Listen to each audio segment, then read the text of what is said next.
salva para cubrir un déficit económico al régimen económico sur? Porque nadie ha protestado. No, yo soy solidario con no lo salva. No lo salva. Mire, porque ya... No lo salva porque tiene un hueco de 10.000 millones, por lo menos. Entonces, están del 12 al 14%.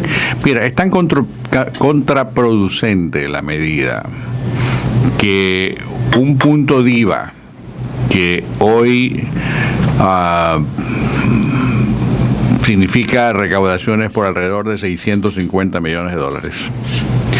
El momento que se lo sube, baja la recaudación por punto, y no lo digo yo, lo dice el SRI, a 450 millones, o sea, baja alrededor del 30% la recaudación por punto. Eso quiere decir que esa fuente está absolutamente agotada, ¿no?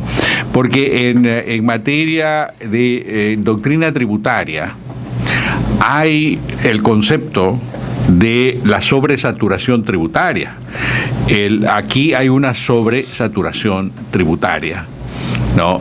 Para que sirve específicamente para alimentar un Estado adiposo, elefantiásico, todos estos conceptos que han salido a la discusión pública precisamente por esta situación. Aquí se ha gastado, lo cierto es, hablabas del tema del gasto público, pero se han gastado alrededor de 250.000 millones de dólares. Entonces la pregunta es, ¿dónde está la plata? Ahí sí hay que preguntar, porque la verdad es que ni Mandrake puede hacer un acto de desaparición tan brutal como obras viales en las escuelas del milenio, en los hospitales. Las inversiones del Ministerio de Obras Públicas han sido 8.000 millones de dólares. Yo creo que en el edificio de UNASUR podrían poner varias escuelas, ¿no? para hacerlo útil, por lo menos para la sociedad civil, en este caso para los jóvenes estudiantes, ¿no? En vez de estar atendiendo a esta burocracia dorada que lo único que hace es vivir a costas de la gente, ¿no? Es como el caso que a cada rato lo repetimos del ministerio ese de la felicidad, ¿no? Entonces alguien gana plata simplemente contemplándose el ombligo, ¿no? Está bien, si quiere contemplarse el ombligo porque esa es su vocación, hágalo, pero hágala con su propia plata. Eso no tiene absolutamente nada que ver con la política pública, pero nada que ver, ¿no?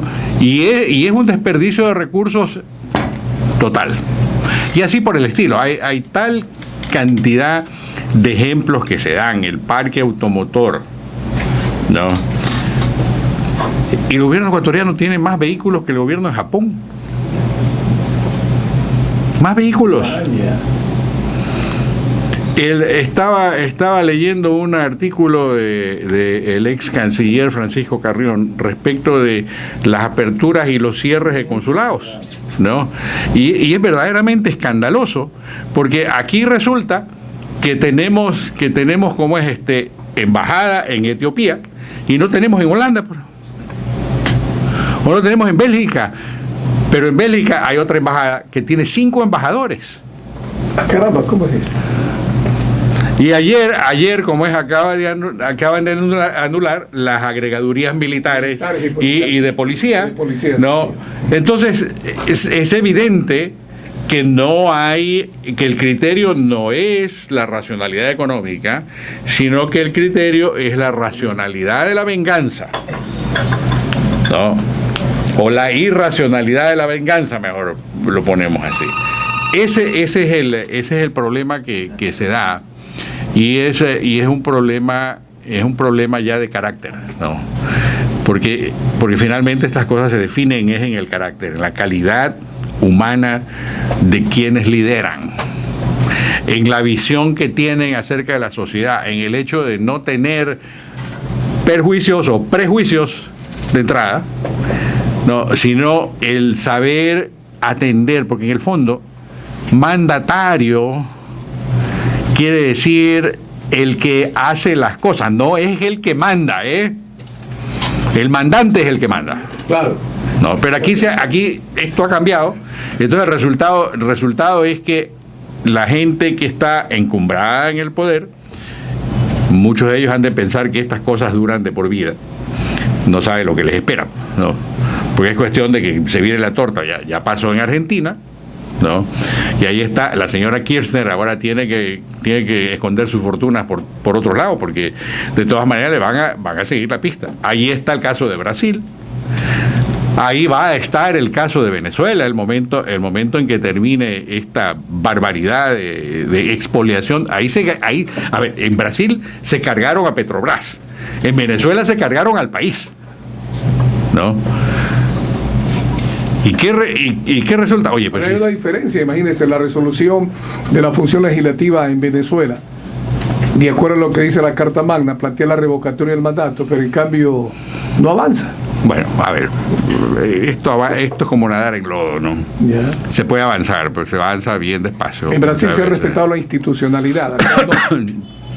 Bueno, en Brasil el fiscal Moura, ¿no?, es, sin lugar a dudas, es el ariete que ha empujado esto de aquí y que sin temor de ninguna especie, porque en el fondo mira lo que les pasa a los fiscales en Argentina, los despachan, ¿no? Simplemente los despachan un buen día, se acabó el fiscal, ¿no?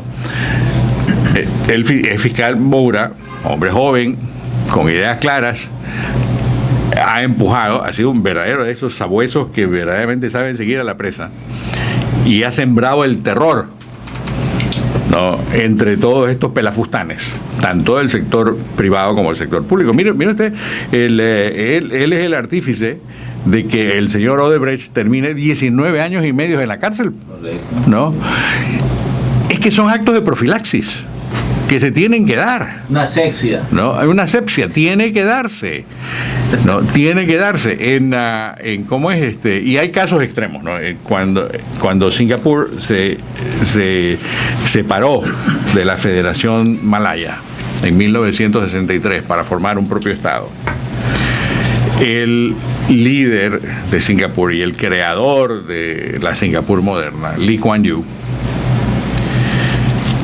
estaba enfrentado como es a serísimos problemas de corrupción. Bueno, la solución de él fue bastante drástica, pues lo mandó a fusilar, ¿no? Lo mandó a fusilar y puso una suerte de terror. Impuso una suerte de terror y una suerte de orden que de todas maneras ha definido al país, porque en el fondo no hay corrupción. Hay uno de los estándares de vida más altos del mundo. Es más, el ingreso per cápita en Singapur es más alto que en Suiza, para tener una idea de lo que estamos hablando, ¿no? Y Singapur es una ciudad-estado. Es a duras penas más grande que Guayaquil, ¿no? Y sin embargo tiene un PIB de aproximadamente 400 o 500 mil millones de dólares. Guayaquil tiene de 20 mil. Ya le da una idea de hasta dónde ha llegado. Están enfrascados en el desarrollo tecnológico, etcétera. O sea, hay como es, uno puede no estar de acuerdo con todas las recetas de Lee Kuan Yew, pero en el fondo que se avanzó. Vamos a hacer una pausa.